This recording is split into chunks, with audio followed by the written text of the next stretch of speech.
Japan, what was your diplomatic mission? And what was the situation during that time? Well, this is, it really is a long time ago. Right. Maybe it's before you were born. Right.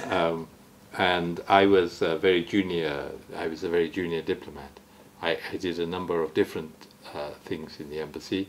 I worked, first I spent a little bit of time learning Japanese, most of which I have now unfortunately forgotten. I then spent some, I did then commercial work for some time, attempting to help British companies who were trying to sell things in Japan, which at the time seemed to be very difficult.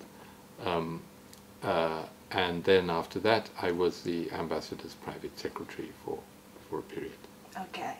And concerning on today's Japanese foreign policy, last year basically that Mr. Abe, who was appointed as a prime minister, told the public that there should be a revision of constitution, which meant that Japan might have their own independent foreign security policy separate from the US.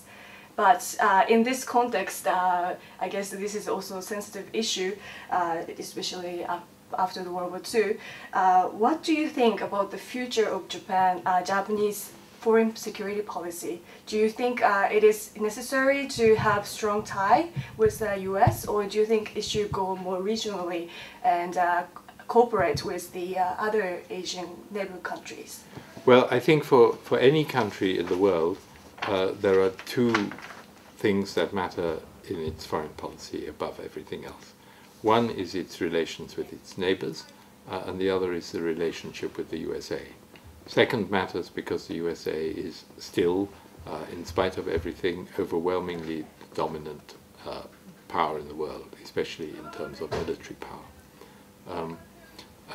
But I don't think that one should, both are necessary. I don't think that any country should neglect either one or the other.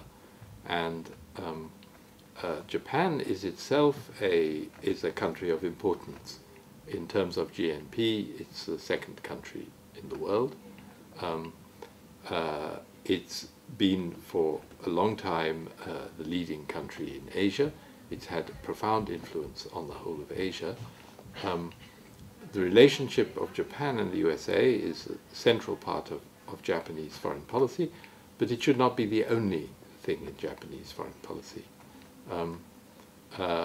The time that I was in Japan was the time, actually I'm not sure if I was there at the time, maybe it was just after the so-called Nixon shock. Right. Japan at the time had wanted very much to have a relationship with China, which has a lot both in common with Japan in terms of culture and history, but the two countries are very complementary, and there are obviously enormous business opportunities in China as well. And for years, Japan was not allowed essentially to have a normal relationship with Japan by the USA, and then suddenly the US, without telling Japan, changes its own relationship with China. Well, that's how international politics are. It's rough. It's a game partly of every man for himself, and European countries have had similar experiences. It's how great powers behave. The way to protect yourself against that is by not becoming utterly dependent on one single power. You need to create some room for maneuver by having different relationships. Relationship with the USA is, for European countries as well, something of absolute importance, but that doesn't mean to say that you don't have other relationships. For example, Germany, which was entirely dependent on the USA for its security, always had a relationship with the Soviet Union, and today with Russia, that was very different from that of Washington's relationship with Moscow. So I think Japan can do this too. Okay. Concerning on the EU and Japan relation, what sort of the aspects of the most important area of cooperation?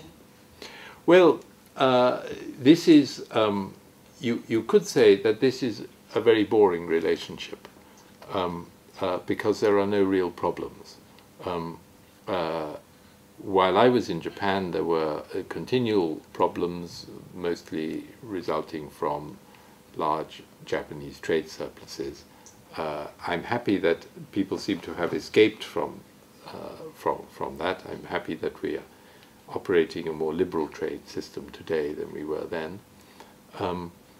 And the questions that now come up in relationship with Japan are much more related to how we can work together in handling global problems like climate change.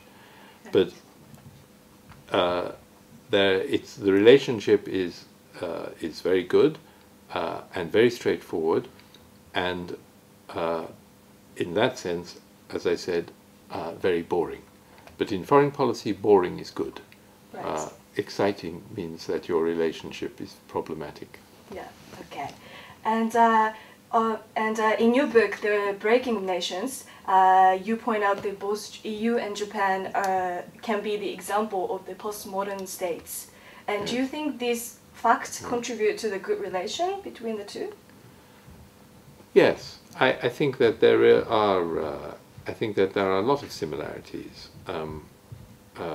That we are both areas which have very important relationships with the USA, and we are both areas that both countries, in the case of Japan, and a group of countries in the case of Europe, that had a devastating experience of war.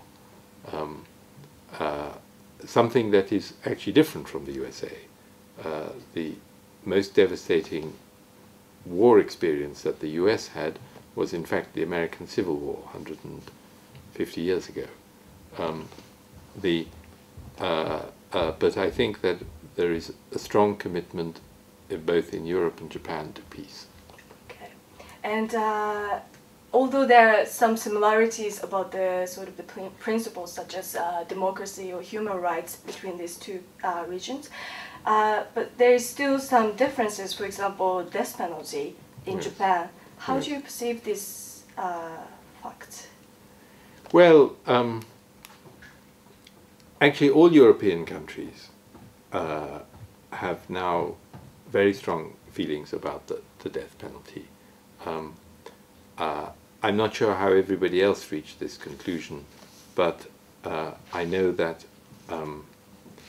in the UK, all of our studies showed that the implementation of the death penalty was fundamentally unfair, that there was a random question in it.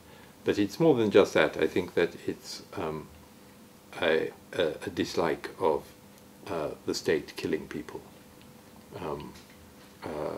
We don't find that it's effective as a way of organizing society, and I don't think that it's really compatible with the kind of state that any of us want to be. Okay. I would like to also ask you about the European Common Foreign Security Policy, and one of the first common strategy is the European Security Strategy, which pointed out the sort of the key threats, Yes.